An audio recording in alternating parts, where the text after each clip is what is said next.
Привет-привет, друзья! С вами Amway921. Я совершенно случайно наткнулся на немецкую артиллерию второго уровня. До конца не понял, как расшифровывается ее название, но, наверное, что-нибудь типа того, что Geschützwagen Panzer Mark 6. И это удивительная артиллерия, имеющая в своих корнях французские, и она просто меня потрясла. Дело в том, что если в двух словах обозначить как-то для тех, кто уже поиграл в эту игру, это личиночка ГВ-тигра.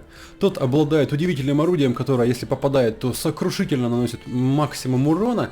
У нас здесь для второго, внимания, уровня пушка стоит просто фантастическая. Она так сильно мощно бьет, что эта артиллерия, наверное, отлично впишется в любые турниры 7.42 и прочие. Придет на замену Бизону. Дело в том, что пушка уже многим известна.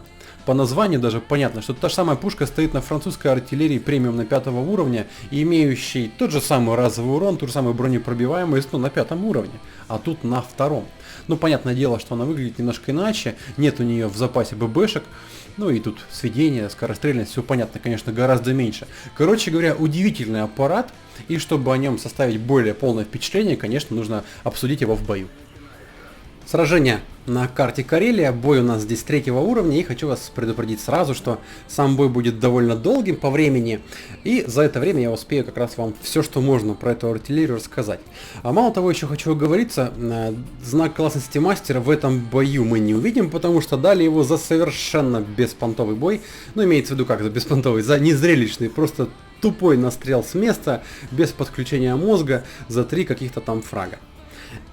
Что удивительно, да, кстати говоря. Видимо, еще не все игроки прочухали, какая классная артиллерия, что на ней можно какие-нибудь даже там песочные рекорды ставить. Короче говоря, это все детали. Что у нас здесь, еще раз вам напомню, есть? Чудовищные цифры разового урона с фугаса. То же самое и бронепробиваемость у фугаса. Просто лучше всех артиллерий второго уровня. 53 мм и 410 очков урона. Обалденно.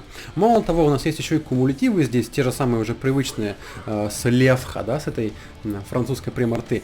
У них альфа 350 уже привычная для кумулятивов. Но вот бронепробиваемость в обновлении 8.6 срезали данных снарядов. Раньше было 150 мм, теперь 104. И они, мало того, еще и дорогущие. То есть, зачем-то я их вот тут 3 штуки с собой взял. И вообще, общий боекомплект, в принципе, здесь я бы не сказал, что большой. То есть, может быть, не совсем корректно я распорядился в данном бою ассортиментом снарядов. Наверное, в будущем уже необходимо кумулятивов, ну, взять максимум 1, может быть, 2. Потому что 3, вроде бы, да, из-за одного снаряда этот разговор.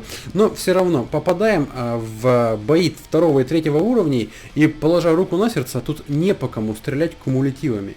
Потому что попасть довольно сложно, все же, к точности и скорости сведения и времени полета снаряда мы еще вернемся в этой артиллерии. Поэтому наиболее эффективно, наверное, будет здесь воевать фугасы. Может быть, кумулятив даже вообще с собой брать не стоит. Короче говоря, это все нюансы. Что еще у нас есть из параметров орудия? А все остальное довольно печально. Но кроме одного, дальность стрельбы здесь у нас для 2 уровня, еще раз вам повторюсь уже в 10 раз, просто обалденный. 820 метров, но я вот сейчас стою вроде бы на небольшом пригорке, и может быть некорректно замерил мой вот максимальное расстояние для ведения огня, наверное, лучше на какой-то равнине мерить. Ну, неважно, главное, что далеко, там больше 800 метров. И это позволяет нам, вот я стою с флага, прямо пол Карелии простреливать, даже никуда особо не переезжая. Но простреливать здесь необходимо еще с оговоркой. Скорость полета снаряда была существенно понерфлена в патче 8.6, и стрелять на ход кому-то теперь практически невозможно. Там чуть ли не 3 секунды летит снаряд, и какая фантазия должна быть у стрелка, чтобы предсказать непредсказуемую траекторию движения вот этих всех второуровневых танков, даже не знаю. Поэтому стрелять необходимо только по стоящим целям и ни по каким иначе. Дождаться, пока враг остановится, и не спешить. А не спешить для меня эта задача практически невыполнимая. Что у нас есть еще из орудийных параметров? Точность 0.84, это самая косая пушка. Ну, понятное дело уж, имеем урон, не имеем все остальное. Сводится она дольше всех, на 6,5 секунд. И скорострельность у нас 23 аж. даже больше минуты необходимо, чтобы по перезарядке сразу же отстреливать все свои снаряды. Но зато что есть? Прекрасная максималка. Она, правда, набирается только с горы, и, ну, знаете, гонять на этой артиллерии, чуть ли даже не переворачиваясь на ровном месте, одно удовольствие. Заезжая в начале боя на горку, мы можем с нее потом так спуститься, что, знаете, маневрами удивить аж самого себя. Даже вот такими вот делами можно заниматься, каскадерить на ней. Ну вот почти живой спустился, в этом тоже, конечно, есть свои нюансы. То есть максималка у нас 50 километров вперед, 12 назад, и максималка вперед самое лучшее, что есть среди артиллерии второго уровня. Гонять на ней с горок одно удовольствие, но она сама по себе довольно вялая. И вот в этом бою я еще не стал использовать бензинчик третьим модулем, хотя вот здесь еще ремкомплект и аптечку зачем-то поставил, но бензинчик какой-нибудь ей не повредит. Не будем, конечно, забывать, что все же это артиллерия второго уровня, и бензинчик стоит дороже, чем вся эта артиллерия, особенно со всеми модулями, типа там досылателями и приводами наводки и трубой. Но раз они у меня есть, что же их не ставить? И вот я их поставил, конечно же, потому что обзор у нашей артиллерии тоже невеликий, всего лишь там несчастных 320 метров. Хоть это и ни много ни мало, но с трубой есть гораздо больше эффекта от всего этого. Бой, конечно, выдался забавным, потому что мы уже проигрываем на 2 танка, и все уже попроезжали, остался Мишка в нашей команде вместе со мной. 13 это, видимо, количество его лет или год рождения, или год регистрации в этой игре. Короче говоря, какая-то цифра, но она явно несчастливая у него. Но, несмотря на это, он уничтожает Т-18. Я думал, что сейчас уже наша смерть придет, потому что Т-18 нас, по идее, мог расколбасить на раз. Но, несмотря на это, мы пока живы, я продолжаю здесь сводиться. Сводиться очень долго требует эта артиллерия, и с моим отсутствующим терпением играть на ней все же сложновато из-за этого долгого сведения. Есть большой соблазн стрелять уже без сведения, но пользы от этого, конечно, минимум. Про рацию я вам еще не сказал. Дело в том, что до конца мне непонятно, как работает механика рации в этой игре. У нас она чуть больше 300 метров. При дальности стрельбы 800, дальность связи в 300 ограничивает это все существенно. По-моему, рация в этой игре работает так, что мы можем связываться, видеть, точнее, что видят наши союзные танки, если до ближайшего меньше, чем дальность радиосвязи, сколько там она, 320 или 314 метров, ну, короче говоря, немного. Если от того до другого союзника тоже есть дистанция связи, то мы увидим то, что видит второй наш союзник. Ну, короче говоря, вот такой вот цепочка. Если мы все связаны рацией, то мы видим врагов на карте. Но если остается, вот, например, один Мишка в нашей команде вместе со мной, то теперь, если я отъезжаю от него на дальше, чем 300 там сколько-то метров, то я уже не вижу то, что видит он. А это большая беда.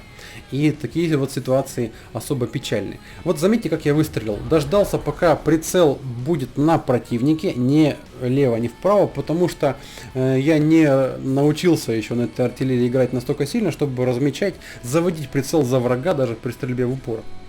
Я знаю, что в этой игре есть система автоприцеливания, когда ваш прицел прямо на танке противника, то он автоматически заводится на необходимое расстояние для того, чтобы вы выстрелили прямо в самый центр врага. Так и произошло, и, в общем, благодаря этому я попал в гаубичном прицеле. В нем стрелять с артиллерии намного проще, чем в снайперском, по крайней мере мне. Я, собственно, не такой артиллерист, не любитель. Может быть любитель, но не любитель. Как это? Любительские навыки у меня, но не любительский класс техники. Короче говоря, что происходит-то дальше в бою? Теперь уже про артиллерию я практически все вам рассказал. Еще раз вам повторюсь, что вероятнее всего это будет частый гость турниров, потому что, если мы вспомним, до 0.86 частые гости в 7.42 были немецкие артиллерии, это и Бизон, это и Штурмпанзер. За хороший урон они ценились, за хорошее пробитие голдовыми боеприпасами. Здесь пытаюсь попасть в то место, где светился ФЦ, может быть он стоит все еще там же, но похоже не стоит, или я не попал. Короче говоря, и эта артиллерия тоже немецкая. У нее тоже такой же довольно узкий угол и хорошие показатели урона. Вполне вероятно, что она очень прочно войдет во все турниры, благодаря тому, что все остальные артиллерии сейчас набрали немножечко очков балансных. Бизон переехал, Штурмпанзер переехал на уровень выше тоже. И здесь у них произошло так называемое удорожание по балансному весу. А в 7.42 каждое очко на счету, и Да. Чтобы добыть очко врага, необходимо правильно распорядиться своим очком. Вот такой вот замечательный каламбур. Ну что, остается один пак 40, еще раз повторюсь, и наш Мишка пока не спешит к нему ехать, я понимаю, помню параметры этого пак 40, что его базовый обзор составляет 400 метров, если он с оптикой или с трубой, что очень вероятно, подъехать к нему и увидеть его вперед невероятно, невозможно, даже на артиллерии, потому что экипаж у меня здесь ни в какую маскировку не прокачан, он просто был пересажен там с какого-то левого танка, с ремонтом, ну то есть просто неподходящий экипаж, я уж не стал тут сильно переучивать ради второго-то уровня. И поэтому все, что мне пришло в голову, это постараться заехать просто издалека и встать в позицию, где я смогу простреливать этого пак 40 в борт. То есть на какую-нибудь, возможно, первую линию, и туда вот ползу. Видно, как артиллерия довольно неохотно ползет, но не будем забывать, что это далеко не самая медленная артиллерия на втором уровне, то есть она еще хотя бы довольно более-менее как-то едет. Но с горок, еще раз вам повторю, она просто носится. Заползти на горку стоит того, чтобы потом с нее веселенько спуститься. Вот даже вижу маленькую кочечку, уже на нее заползаю, и с нее, оп, 25 км в час, которые тут же упали опять до 20, не упали, которые продолжают набираться. В это время Мишка пропал наш с радара, где-то до него расстояние 300 метров. Я немножко за этот счет переживаю, потому что подозреваю я, что он сейчас где-нибудь сгинет под хорошим обзором пак 40. И не удастся мне ничего хорошего здесь уже в этом бою показать. Предполагаю, что пак 40 вероятнее всего заехал именно сюда, потому что, судя по количеству фрагов, парень он, как бы сказать, может быть даже соображает. Ну, имеется в виду, что он скорее всего заедет сюда, потому что ну куда еще тут прятаться на пак 40. И на шару кидаю. Ну что, кинул и кинул. Остается один фугас, понимаю, что я совершенно зря два предыдущих выстрела сделал. Хотел на удачу выстрелить, но удача повернулась ко мне тем самым местом, в общем, как и во время всех этих двух выстрелов. Выстрелы сделал, количество снарядов теперь у меня уменьшилось до одного фугаса, а это уже плохо. В принципе, пак 40 была большая вероятность ваншотнуть, если попал бы фугасом в рубку. Рубка там у нее не промажешь. И в принципе я вот сейчас себя ловлю на мысли, что ну зачем я фугаса отстрелял, зачем я оставил 3 кумулятива. Кумулятивы хороши тем, что они, конечно, пробьют пак 40, но ими нужно попасть, а здесь уже необходимо просто клевер 4-листник, необходимо родиться под счастливой звездой, в счастливой семье, в счастливой стране.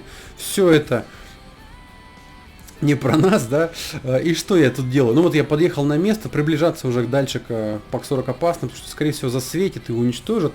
Ему всего лишь там сводиться, там чуть-чуть больше секунды нужно, в отличие от моих 6,5. То есть здесь я, конечно, ему не конкурент. Ну и все, занимаю позицию и просто включил трубу. Время до конца боя уже 3 минуты с лишним. Ничего не решу, если поеду на врага. Поэтому я вот занял место приблизительное для того, чтобы иметь очень хороший возможность обстрела по пак 40. Пока не знаю, где он есть, он может быть либо вот за этим камнем стоять, либо сюда отъедет, либо вот за эти вот камешки. То есть все эти 3 точки, они прекрасны для обороны, но совершенно без вариантов для моего нападения на них. О, Мишка появился. Он где-то ползал, засветился на болоте. Сразу же свожусь на то место, которое засветится прежде всего, если Мишка его подсветит. Он будет сначала здесь, пока не светится. Значит, скорее всего его тут нет, но я до последнего жду, потому что нужно дождаться, пока между Мишкой и этим местом будет 15 метров. Тот на своем Т-46 спешит, торопится. Видно, что врага здесь нету, необходимо теперь пересводиться. Выбираю сразу же второе место, которое может быть здесь. Это место за бункером. Свожусь таким образом, чтобы правая кромочка была... Ну вот, короче, что-то рассказываю. Вот уже засветился пак 40. Ну, мое сведение, что здесь? 6,5 секунд ждем. Мишка уже схватил, видимо, разок. И сейчас все идеально. Пак 40 в зоне видимости, он, ну, в смысле прострела, он не знает, где я стою, не догадывается. И неудача. Снаряд улетает, не будем говорить куда, в очень важный момент, очень важный последний фугас улетает в камень. Окей, Мишка не догадывается, что нужно подъехать к бункеру, чтобы просвечивать рентгеном, потому что он узнает об этом, видимо, на каких-то других уже уровнях боев со своим опытом или с просмотром какого-нибудь обучающего видео. Ага. И вот он пытается высветить его, вытанковать бортом Пакта 40. Всего-то бронепробиваемостью там в 115 миллиметров. Ну-ну. Я подсказываю Мишке, чтобы он все же догадался подъехать к бункеру. Иначе, ну никак он его не увидит первым безопасно. А к бункеру увидит, просветит рентгеном. О, аллилуйя. Мишка послушал. Кумулятив, лети. Ага, мимо. Еще 2 осталось. Каждый выстрел 23 секунды перезарядки. Сейчас главная проблема, чтобы Мишка там и не умер. Без его тут точно уже бой будет бесперспективный. И, внимание, таймер до конца боя здесь 45 секунд. Тот самый, как это, барабанная дробь. Я перезарядился. Мишка, давай, свети, дружище. Так, ну давай, ПАК-40. Еще выстрел с полным судением, все четко. Нет, опять в камень. И последний шанс. Я могу уничтожить, еще раз напомню, ПАК-40, если попаду ему в рубку, не в гуслю, не в орудие, а вот именно там в корпус. В рубку или в основной корпус танка. До конца боя 17 секунд, у меня последний выстрел, выбора времени не осталось. Ну, все, Мишка умирает, сейчас ПАК-40 пропадет из-за света, и все, что мне остается, просто неправильно выбрал упреждение, промазал и ничья. Но, несмотря на результаты боя, урон нанесен огромная куча. Мне этот бой очень сильно понравился. Итоги боя, победа или поражение, или ничья не так важны. Самое главное именно вот это вот в конце, когда остаешься на небольшом количестве союзных танков против небольшого или большого количества врагов. Всегда очень интересно и драйвово играть. Надеюсь, бой вам понравился. Артиллерия однозначно зачетная. Всем советую попробовать, заценить. И вполне вероятно, что это будет отличнейшая замена некогда любимой Су-26. Спасибо, что смотрели. Не забудьте подписаться на канал. До новых встреч. Пока-пока.